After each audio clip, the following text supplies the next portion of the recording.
Alright, here I got a video from Homestead Heart. Two good people that actually care about the community as a whole and not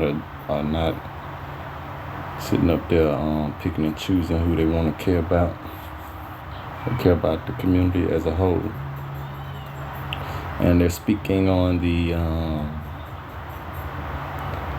food stamp and Medicaid being taken away. I think they said something about the people that don't have dependents will no longer qualify for food stamps or something like that. So I wanted to speak on my experiences being on food stamps, and just to give y'all an idea of the type of people this will be affecting. Because a lot of people got their judgments and finding some excuse not to care about this situation and just how bad of a situation it is and what it could lead to. My first time being on food stamps was probably during my time in college. I was taking college classes. I had to be on food stamps. That was the only way to eat. Even though I stayed at home with my mother, all throughout my life, I was barely fed anything anyway. A lot of times I had to steal out of grocery stores, and what I would steal is snacks because I didn't know anything about nutrition and eating healthy. So I would go in grocery stores stealing junk food just to feed myself. And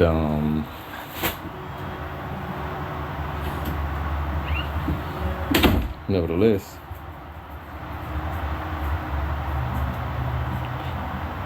moms didn't cook too much growing up.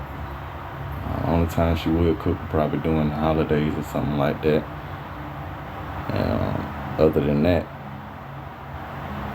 we'd either eat some fast food,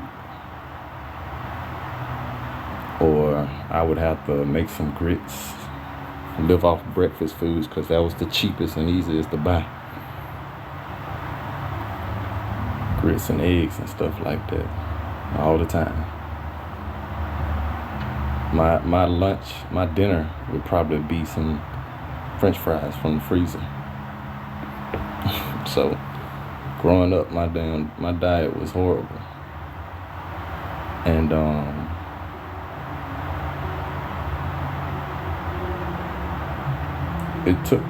I didn't really start learning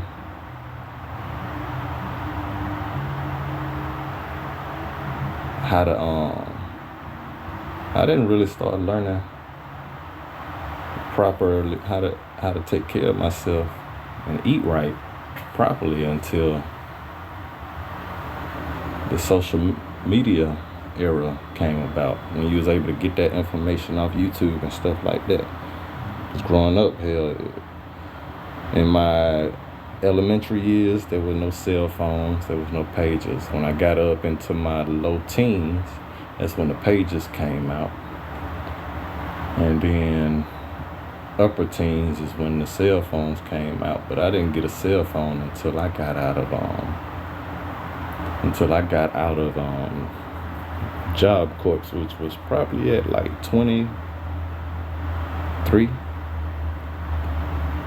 20 or 21, 22, somewhere along there. When I got out of Job Corps, that's when I got my first cell phone. And that's when I was able to really start learning about online information and stuff like that. And even then, it wasn't nowhere near like it is now. I had a flip phone, so I mean,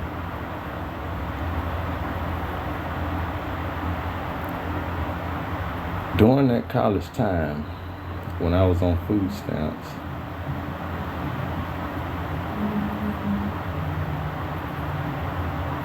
I still wasn't eating healthy, but it was the only way for me to eat. And I didn't have any, I had a son, but he wasn't put down as my dependent because he stayed with his mother. And so, had this rule been in effect then,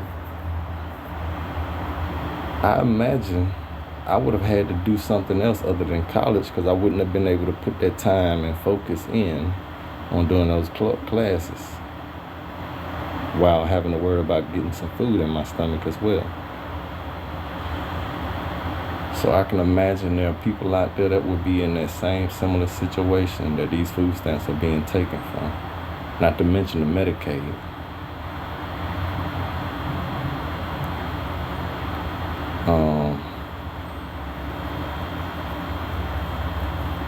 When I did get on food stamps with a dependent,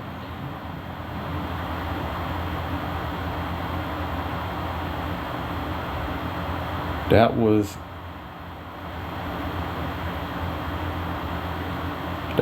probably, well, after that incident where I got locked up, I had lost my business, I lost my job, and when I came out, I was pretty much dependent on under-the-table jobs to keep me afloat. I don't think I got on food stamps immediately right then, but that was also around the time I had a child coming. I had spent that last 5 years, I had stopped driving trucks because I realized that that was not the way to go in the long term, and it was taking my life away. I had missed out on a lot of my son's life because I was out there driving trucks on the road. I knew I wanted more kids, so 5 years prior to that situation of me getting locked up, I stopped driving trucks so I could focus on trying to start me a business and try to find something more for family-oriented where I can actually be in my children's lives. And I think the first thing I did was get a warehouse job where I was trying to move up to supervisor position. And it didn't work out because it was a lot of drama. I think it was the female supervisor had a crush on me, but that female supervisor not only was trying to vet me, but she was trying to vet another dude and try to pin us against each other and try to get us to fight each other and stuff like that. It was a lot of drama mixed in with that situation. And on top of that, the company was not really treating us well. Despite me, because I came in, I told them I had my CDLs. They know I was trying to move up in position to make more money because they know the money that they was paying me was not cutting it. It was definitely not what I was used to in terms of when I was driving trucks before then. I ended up losing my apartment trying to work that warehouse job, but that was a part of the sacrifices I had to make to try and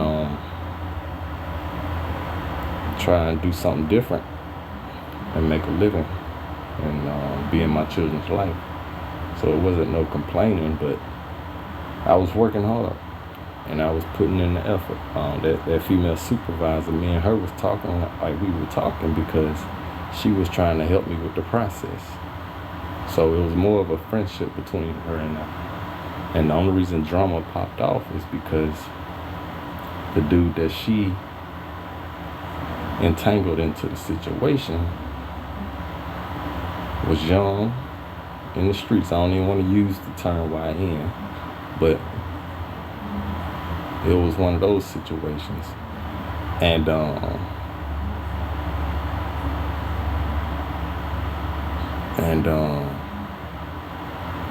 he was doing the most, not even knowing that I wasn't even interested in her like that no more after I found out how she was juggling the both of us.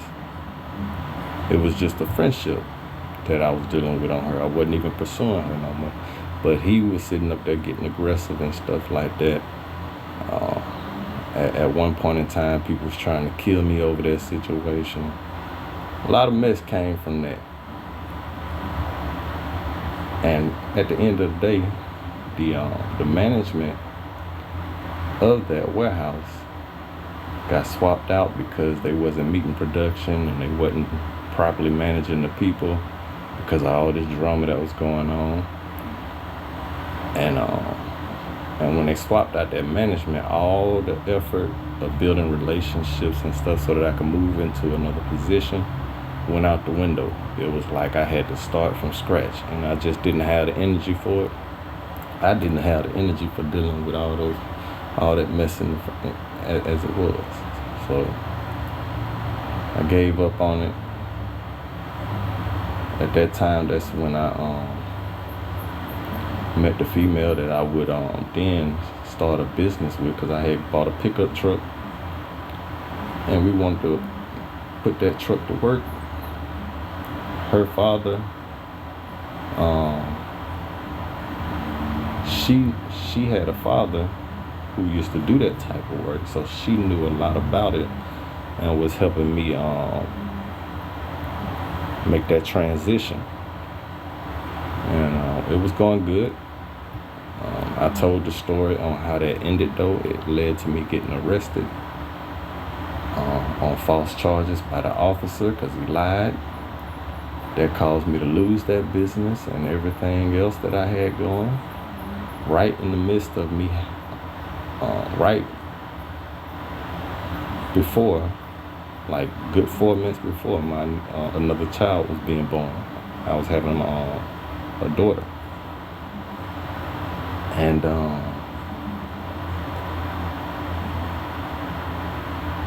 so here I am about to have a child on the way. No job, no business, none of that stuff.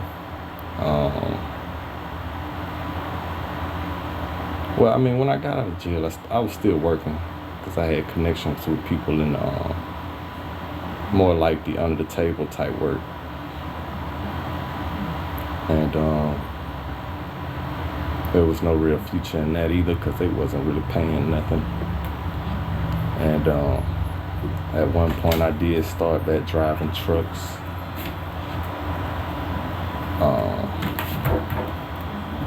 And that's around the time when I got my child, when I was having to raise my child on my own. And because I could not manage the two, right? I couldn't work that job and take care of a child by myself at the same time. I ultimately ended up losing that job, and that's when I ended back up on food stamps. So that's when I was on food stamps with a dependent, and back living at home with my mother.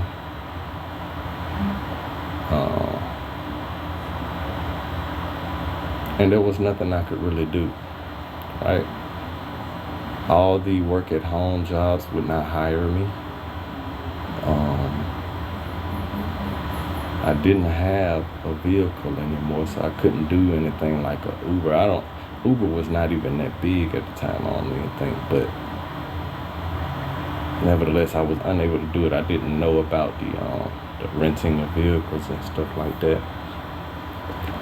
So I was stuck for a good little minute, trying to figure out what to do, and I was on food stamps, Medicaid.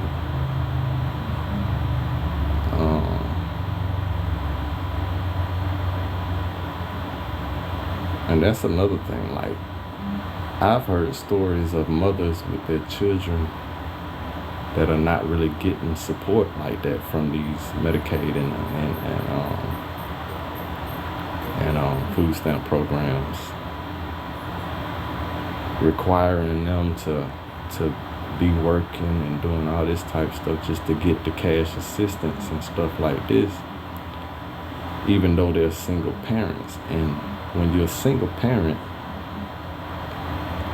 you don't supposed to be working. Raising a child is a two-person job. One is supposed to go out and get the money, get the bread, and provide for the family, while the other is supposed to be at home taking care of the child, making sure that child's emotional needs, and all that are being met. They're getting the proper attention that they need so that they can develop properly. And I noticed these food stamp programs and Medicaid programs are not really in support of that. So I can imagine it's only getting worse as they're taking more and more of that away. And as this video right here explains, it's only going to get worse. They're going to become more and more strict because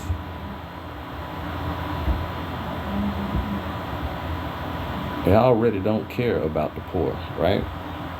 And they know that the Medicaid is mainly consumed by the poor. And they sit up here and put all this negative information about who's on Medicaid and how they misuse it and all this type of stuff out there just to justify their actions on what they do with the Medicaid program and stuff like that. But the reality is they're taking money from the poor and giving it to the rich. Because this system does not care about anybody else. They don't care about you as a community. And most middle class people are just a paycheck away from being on food stamps and Medicaids. So for y'all to have that mindset and go with not standing up for the poor, the homeless, and it's not your position to be judging these folks' circumstances. A lot of people come out here and say, oh, she shouldn't have had all them kids and all that type of stuff, and that's not your position to judge. At the end of the day, those kids still need support. They still need these programs. As I said before, no child is born not wanting to succeed in life. That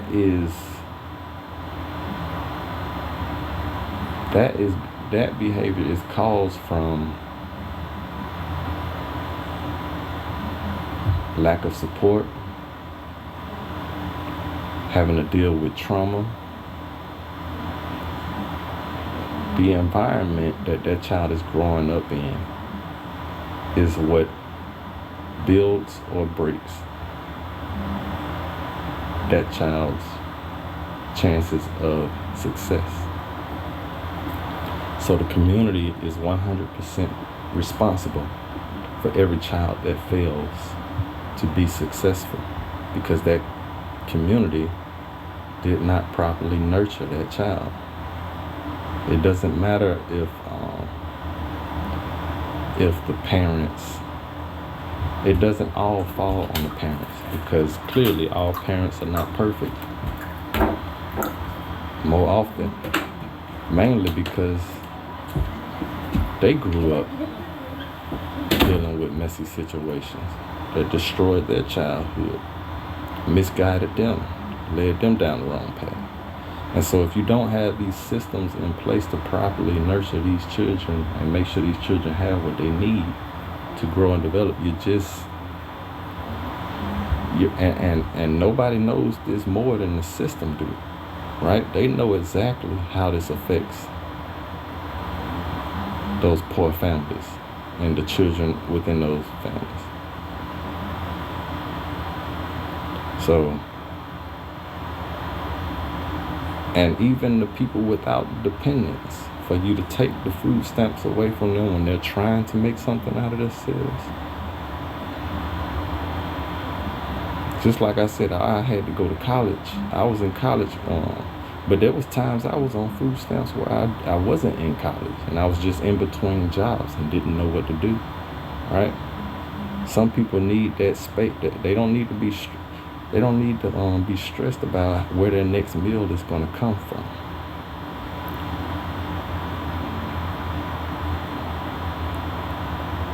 I mean, you had people on food stamps that still felt the need to go out there and commit crimes just so that they can eat. So imagine how it's going to be if you take their food stamps away from them. They know the results of that. More people going into the jail system, more people going into the prison system to become slaves. Destroyed, their life get destroyed because that system is not really built on rehabilitating anybody. It's just built on continuing that cycle of them being in and out of jail and to the point where they just don't get out no more, or they're dead. All this stuff just contributes to the wealth of the country in a negative sense, because this country would definitely have much more longevity and build much more solid, sustainable wealth if it invested in its people. But because the people leading it are greedy and have a greedy mentality, they're not really trying to understand that. They don't really care. And so many people up under them are following that same mentality, and it's sad. That's why I like to see people like this on this from this video who actually still care about all people and are not caught up in that mindset where the rich versus the poor, the old, the young, the black, the white.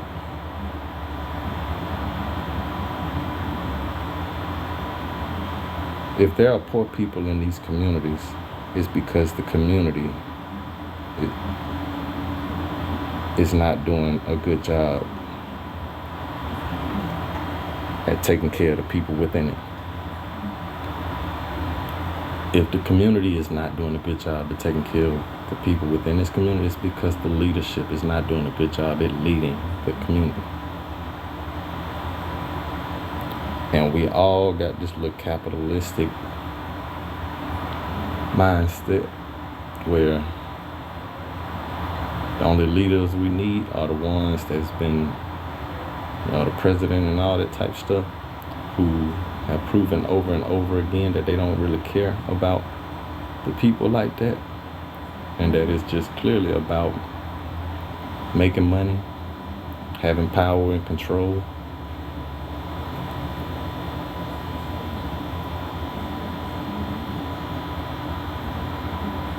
We got to stop supporting this system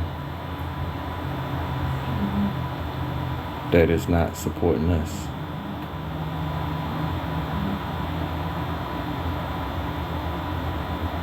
Because don't sit up here and wait until, because mind you, it's a lot of black women, from what I heard, just lost their jobs from the Trump, from them losing their government jobs and stuff like that. A lot of them is probably on food stamps right now.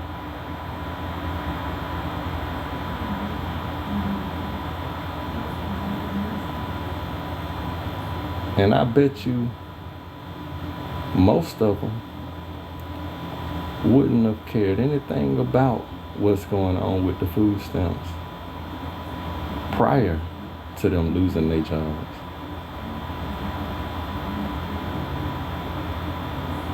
So that, I mean,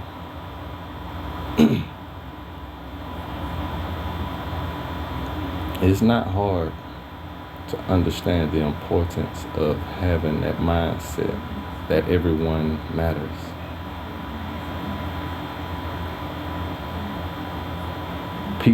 It's not meant for people to be divided like this and going against each other and competing with each other to the point where you're willing to let them fall. You need each other. Our numbers is what makes us strong. Not just physically, but mentally. The more minds we have, the more chances of there being great inventions discovered, great discoveries, and all this type of stuff. Great works of art, all this stuff increase with population increase. It's a numbers game. Especially if their population is being properly nurtured and developed by its leadership. And the leadership haven't been doing that in a long time. America is on the decline. They're going to lose the race because of their greed. And so it is up to the people, especially those 40 and up, who are in a position to lead others. Because keep in mind, 40 and up, y'all know better, or should know better. Y'all grew up in an age where y'all grew up in a different, in times where we were more connected as people. And y'all seen the changes in how things have switched around with the introduction of technology, and how they've used the technology to start manipulating the masses, and how the music has changed. Y'all have been seeing this, so y'all know the effects of what's going on, and why separating from this system is necessary. So I don't expect most to care, because most didn't care from the start, right? They was living a selfish life from the beginning. But for those that are 40 and over and have the means to support the community, they need to be doing that. And it shouldn't be just about the middle class. It should be about everybody within that community.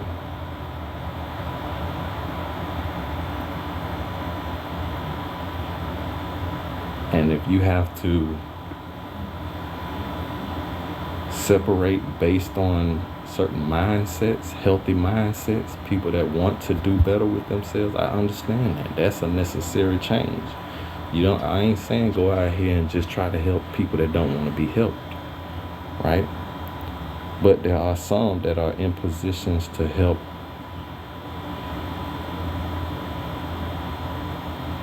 There are some that are in positions to help more troubled individuals than others, because they've been through some of the things that those troubled individuals have been through. People know who they are more prepared to help.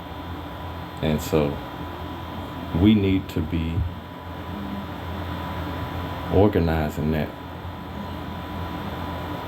We need to be communicating that.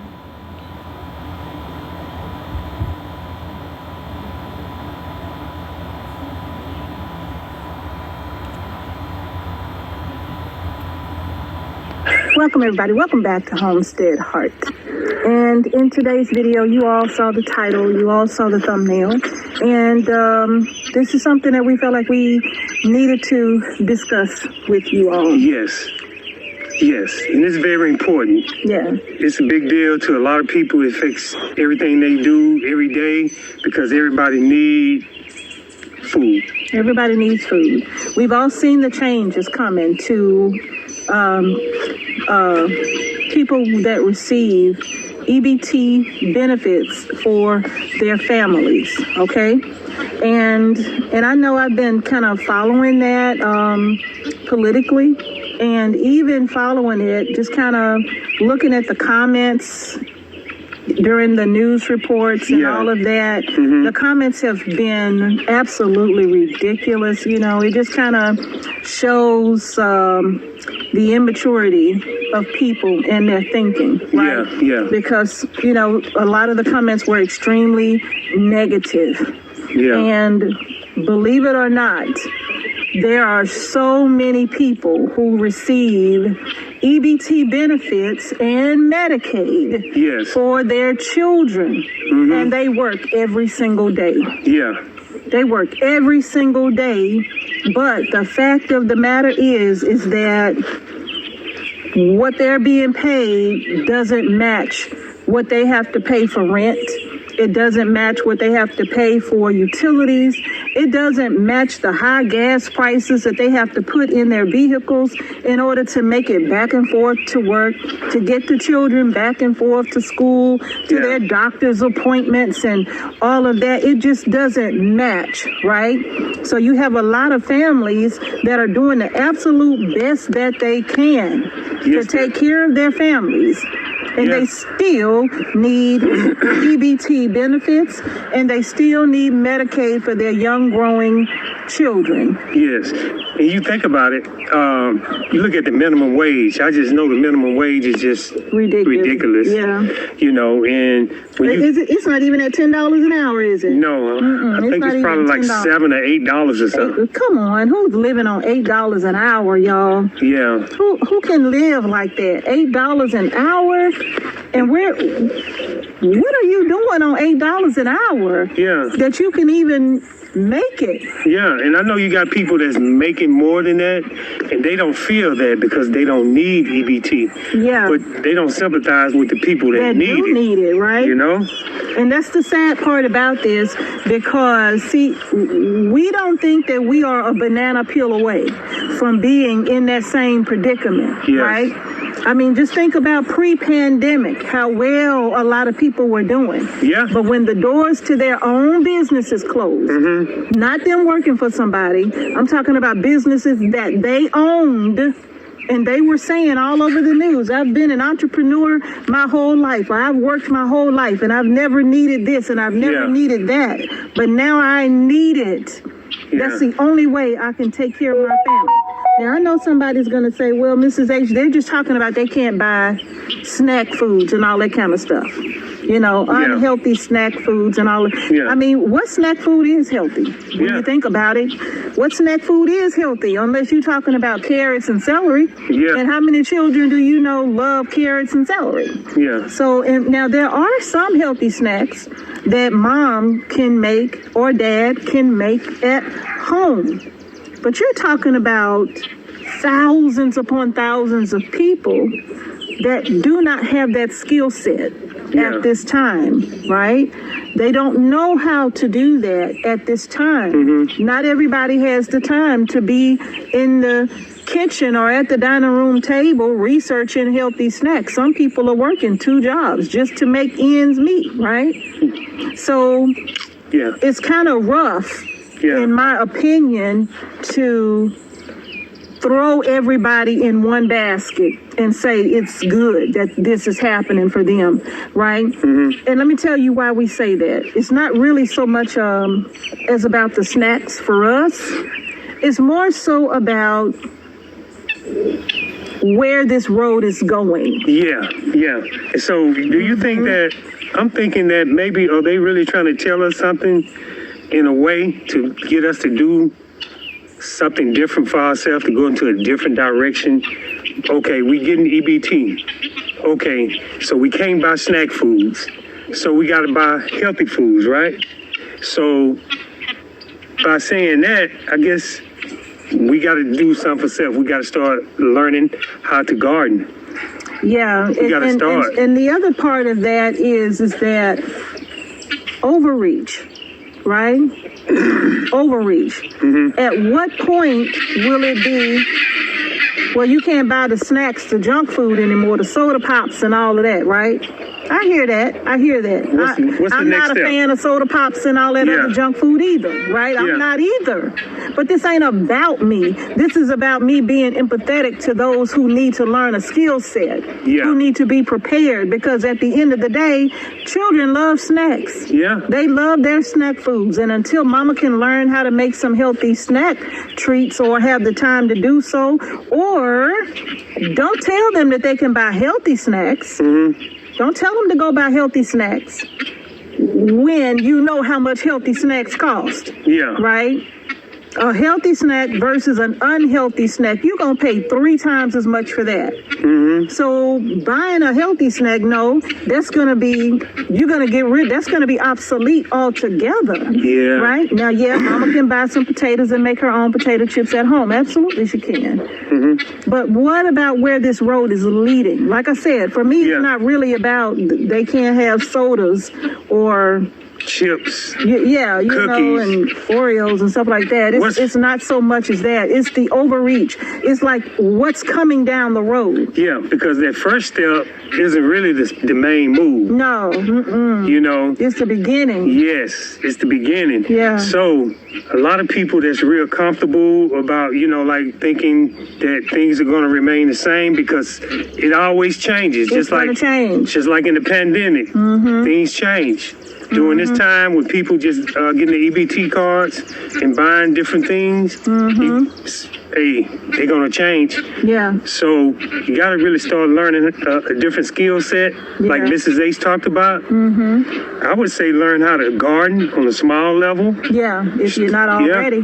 Yeah, learn how to cook, even if Yeah. you have to bake your own cookies, like Grandma used to do, bake those sugar cookies. Yeah. You know, start That's from a the very base. good point because when we were growing up, it wasn't no buying no cookies. You know, the cookies that we ate were tea cakes. Yeah, You know, we didn't have no whole bunch of other options for cookies. If Mama or Madea or Big Mama, whatever they made, it was either gonna be a cake or it was gonna be tea cakes or some kind of pie or something. But it wasn't something that they bought out of the store. It Yeah. was something that they made, and if they made sugar cookies or something like that, then you know that's what they made. yeah. But I'm gonna tell you something. Again, with the overreach, telling people what they can and cannot purchase. Listen to me, and I hope you hear me. Like Mr. H said. See, this is the beginning. Yeah, At some point, they're going to be telling you how much meat you can buy Yeah. for your family. They're going to be telling you you can only buy so much meat per month, right? They're going to be telling you whether you can buy fresh or frozen, yeah. right? They're going to be telling you, well, no, if you getting EBT, you can't buy this kind of milk. You got to buy this kind of milk. So you can't buy the high quality milk. You got to buy the cheap chemicalized watered down version of the milk if you're getting EBT. You can't buy cereals that got sugar in it. You can only buy kind of like WIC. Yeah. If you're getting WIC, you know there's certain things you cannot buy. I mean, you cannot get on WIC. So you can't get, fruity pebbles and Fruit Loops and stuff like that on WIC. So at some point they're going to be telling you what kind of cereal you can only buy. Frosted Mini Wheats. Yeah, You can only buy the regular Cheerios, not the Cheerios with the honey nut and the berries. You can only buy the plain Cheerios if you buy Cheerios. so what it all boils down to, so you got to have your own fruit, your own vegetables. Yeah. So basically, But think about the overreach though. That's the part I really want people to focus on. the overreach. Is that at some point, I want you to look at where this is going. This is going in a direction that is not going to be good for anybody. Yeah. Not to mention the Medicaid, Oh, wow. the cuts being made